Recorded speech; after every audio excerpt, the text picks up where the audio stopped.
Hello guys, what's up? Good morning. Welcome back to my channel. In this video we're going to talk about plasma. ठीक है, और आज हम बात करेंगे प्लेटलेट्स के बारे में। आरबीसी और डब्ल्यूबीसी हमारा कंप्लीट हो चुका है। ये मैं बहुत बार ऑलरेडी मेंशन कर चुकी हूँ कि भाई ब्लड के अंदर 55% प्लाज्मा होता है, 45% सेल्स होते हैं। और सेल्स कौन कौन से होते हैं? RBC, WBC and platelets. Plasma हमारे पास कंपोस्ट हो, इसकी कंपोजिशन की बात करें तो 90 to 92% वाटर होता है, 6 to 8% प्लाज्मा प्रोटीन्स होते हैं, ये भी हम डिस्कस कर चुके हैं। और बाकी 1 to 2% और चीज़ें होती हैं।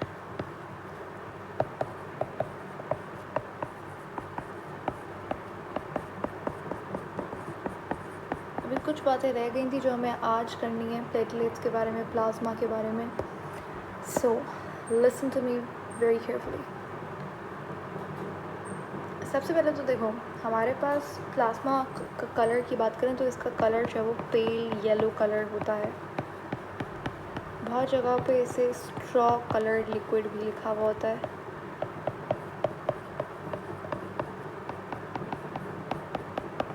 ठीक है, आपने एक वर्ड सुना होगा सीरम। वो वाला सीरम की बात नहीं हो रही जो हेयर सीरम होता है या फेस सीरम होता है। नॉट दैट सीरम जो एक्चुअली ब्लड से मिलता है। उस सीरम का मतलब क्या होता है? देखो, जब आपने प्लाज्मा लिया, ठीक है, आपने ब्लड लिया, ब्लड में से ब्लड सेल्स को रिमूव कर दिया, पीछे प्लाज्मा बच गया।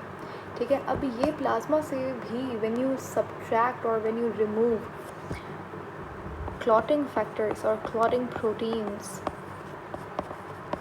तो बाद में जो फिर सब्सटेंस बच जाता है उसे आप सीरम कहते हो। This is very important, you need to remember this. ठीक है, अब क्लॉटिंग फैक्टर क्या है? देखो भाई, हमारे प्लाज्मा के अंदर फिब्रिनोजन नाम का मेन क्लॉटिंग फैक्टर होता है। फिब्रिनोजन एक प्लाज्मा प्रोटीन है जिसका काम होता है क्लॉटिंग करना। ठीक है, फिब्रिनोजन एक ये मैं पढ़ा चुकी हूँ वैसे तो, लेकिन सुन लो कि फिब्रिनोजन एक क्लॉटिंग फैक्टर है। उसको जब आप रिमूव कर दोगे, और भी होते हैं कुछ प्रोटीन्स प्लाज्मा के अंदर जो कि क्लॉटिंग में काम आते हैं। फिब्रिनोजन सबसे मेन होता है, और जैसे कि थ्रोम्बिन होता है।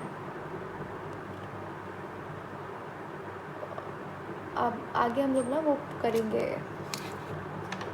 क्लॉटिंग साइकिल होती है, not cycle but clotting process होता है पूरा, जिसके ज़रिए स्टेप बाय स्टेप प्रोसेसेस होते हैं जिसके ज़रिए क्या होता है, आपकी क्लॉटिंग होती है। जैसे फिब्रिनोजन कन्वर्ट होता है फिब्रिन के अंदर, और इस तरीके से क्लॉटिंग होती है। ठीक है, तो क्लॉटिंग फैक्टर और भी होते हैं, जैसे प्रोथ्रोम्बिन, थ्रोम्बिन हो गया। तो ये क्लॉटिंग फैक्टर है। इसे आप जब रिमूव कर दोगे प्लाज्मा में से, तो बाकी जो सब बच जाएगा चीज़ें, वो क्या होगा? सीरम होगा। ठीक है, फिब्रिनोजन सबसे मिनिमम क्वांटिटी के अंदर होता है, सबसे लेस क्वांटिटी में होता है बाकी जितने भी प्लाज्मा प्रोटीन्स हैं, जैसे कि एल्ब्यूमिन, ग्लोबुलिन, उनके कंपैरिजन में।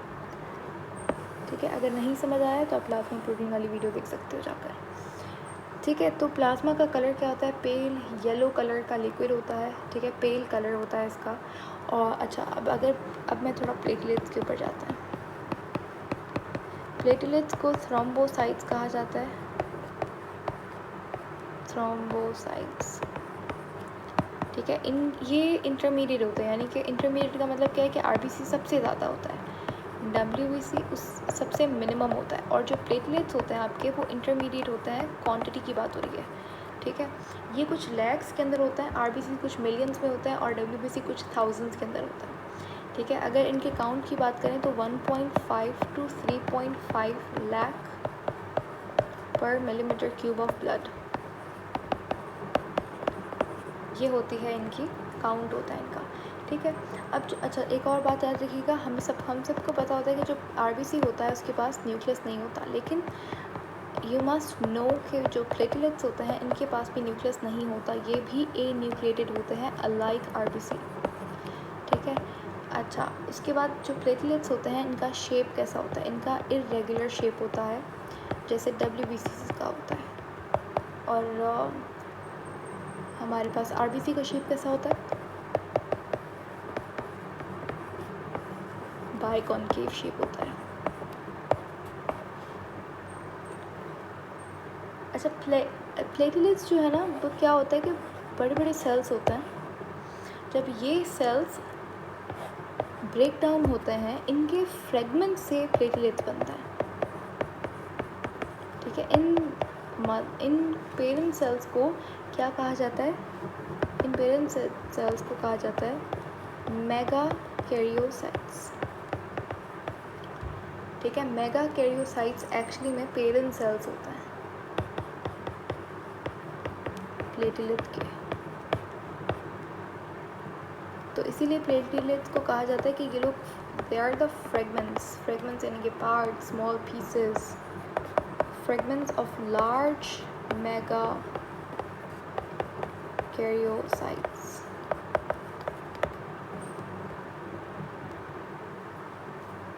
एक डिज़ीज़ आपने सुना होगा बहुत कॉमन है, मलेरिया अगर किसी को हो जाता है ना तो उसके अंदर प्लेटलेट्स का नंबर कम होता है, ठीक है। प्लेटलेट्स का नंबर कम होता है। मैंने आपको एक चीज़ बताई थी हीमोपोइसिस, मैं टर्म्स रिपीट कर देती हूँ। हीमोपोइसिस, चलो साथ साथ बोलेंगे। हीमोपोइसिस का मतलब होता है ब्लड फॉर्मेशन, ठीक है। अगर मैं बात करूँ आरबीसी फॉर्मेशन की, तो हीमो की जगह पे आप क्या लगा दोगे, एरिथ्रोपोइसिस, ठीक है। अगर बात करें हम, अगर आरबीसी का नंबर कम हो जाए, एबनॉर्मली बहुत कम हो जाए, तो इस कंडीशन को बोला जाएगा एरेथ्रो, स्पेलिंग प्लीज़ इग्नोर कर दीजिएगा, please check out the spellings, erythrocytopenia. अगर आरबीसी का नंबर बहुत ज़्यादा हो जाता है तो इस कंडीशन को क्या बोलेंगे, पॉलीसिथेमिया, ठीक है। अब यहाँ पे मैंने आपको बताया कि मलेरिया के केस के अंदर क्या होता है, प्लेटलेट्स का नंबर कम हो जाता है।